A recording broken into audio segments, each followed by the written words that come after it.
In this video we are going to discuss about median when your class boundaries are given and question is for group data and you have to find median for that.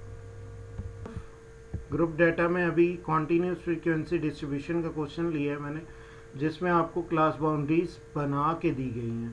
आपको इस वक्त class boundaries बनाने की ज़रूरत नहीं है। Calculate median from the following data. अब हमें कैसे पता लगेगा कि क्लास बाउंड्रीज दी हुई हैं या नहीं? अगर ये वैल्यूज़ अपर बाउंड्री और नेक्स्ट क्लास की लोअर बाउंड्री सेम हो तो यहाँ पे डिसकॉन्टीन्यूटी नहीं पाई जाती, यानी क्लास बाउंड्रीज नहीं बनेंगी। ये 10 है, ये भी 10 है, ये 15 है, ये भी 15 है, ये 20 है, दैट इज़ आल्सो 20। तो यहाँ पे क्लास बाउंड्रीज की नीड नहीं है क्योंकि डाटा कॉन्टीन्यूस है, कहीं भी डिसकॉन्टीन्यू नहीं हुआ। फ्रीक्वेंसी इस तरह से आपको क्वेश्चन दिया जाएगा। सॉल्यूशन पे मूव करना है। सबसे पहले आपने क्वेश्चन लिख लेना है, देन सम अप कर लेना है, फ्रीक्वेंसीज का सम निकाल लेना है। समेशन एफ निकाल लिया, दैट इज 12।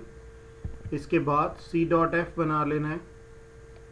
वो हमें पता है कि 1 एज इट इज़ लिख देना है, 1 + 3 कर देना है, दैट विल बी 4, 4 + 5 कर देना है, दैट विल बी 9, 9 + 2 कर देना है, दैट विल बी 11, 11 + 1 कर देना है, दैट विल बी 12। तो सी डॉट एफ में ये 12 और ये 12 दोनों इक्वल आ रहे होते हैं। समेशन एफ अगर नहीं आ रहे तो आपने काउंट कर लेना है, कोई ना कोई मसला यहाँ पे हो गया होगा। इसके बाद n/2th एटम सबसे पहले आपको फाइंड आउट करना है ग्रुप डाटा के अंदर। तो समेशन एफ n के बराबर होता है ग्रुप डाटा के अंदर। तो यहाँ पे n की वैल्यू आपने 12 प्लेस कर दी, 12/2 विल बी 6 एटम। अब 6 एटम को ट्रेस आउट करना है। मैं अगर चेक करना चाहूँ सी डॉट एफ में, ये अगर मेरी कोई क्लास कंडक्ट में कर रहा हूँ तो पहले 5 मिनट के अंदर एक स्टूडेंट मेरी क्लास के अंदर इंटर हुआ, उससे नेक्स्ट 5 से 10 मिनट के अंदर टोटल स्टूडेंट जो इंटर हुए पहले 10 मिनट की क्लास में वो 4 थे। अब मैं फाइंड आउट कर रहा हूँ वो 6 एटम, वो 6 स्टूडेंट जो क्लास में इंटर हुआ। तो 10 से 15 मिनट के अंदर स्टूडेंट इंटर हुए 5, पर टोटल स्टूडेंट क्लास के अंदर पहले 15 मिनट के अंदर हो चुके थे 9, और मैं फाइंड आउट कर रहा हूँ 6 स्टूडेंट को, तो वो यहीं पे लाई करेगा। ये आपकी रो मीडियन क्लास बन जाएगी।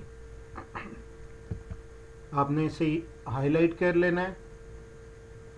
इसी का जो फ्रीक्वेंसी होगी दैट इज़ 5, ये आपकी मीडियन की फ्रीक्वेंसी बन जाएगी। यहीं से आप h फाइंड आउट कर लोगे। 5 - 0 और 10 - 5 और 15 - 10, 20 - 15 क्लास विथ h के बराबर होती है। वो किसी भी लोअर क्लास लिमिट या अपर क्लास लिमिट को सब्ट्रैक्ट करके आप निकाल सकते हैं। 10 - 5 भी हो सकता था, 15 - 10 भी हो सकता था, 20 - 15 भी हो सकता था। तमाम आंसर 5 ही आएंगे।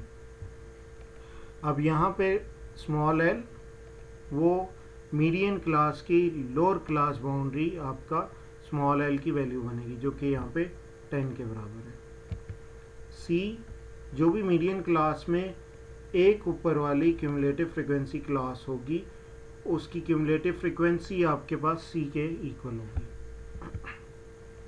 सो lower class boundary is equal to 10, class width is equal to 5, median class frequency of median class is equal to 5, cumulative frequency of class preceding the median class is equal to 4, and n which is equal to summation f is equal to number of observation। Formula आपने लिखना है group data का और तमाम values को place कर देना है जो प्रीवियस स्लाइड के अंदर मौजूद थी। जब आप इसे सॉल्व करते हो तो आपके पास आंसर आ रहा है 12 के बराबर। Thank you so much.